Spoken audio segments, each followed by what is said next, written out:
Next event highlight is known as 3D Pioneers Challenge, awarded with €15,000. This international design competition for AM addresses the 7 verticals such as architecture, fashion tech and mobility, for instance.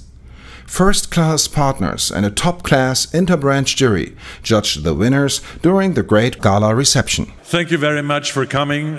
We are very proud. We enjoy that you are here.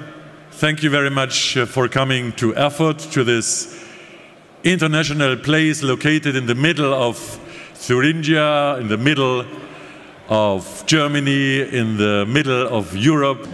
Yeah, it's a great evening, a great night, and especially with the 3D Pioneers Challenge.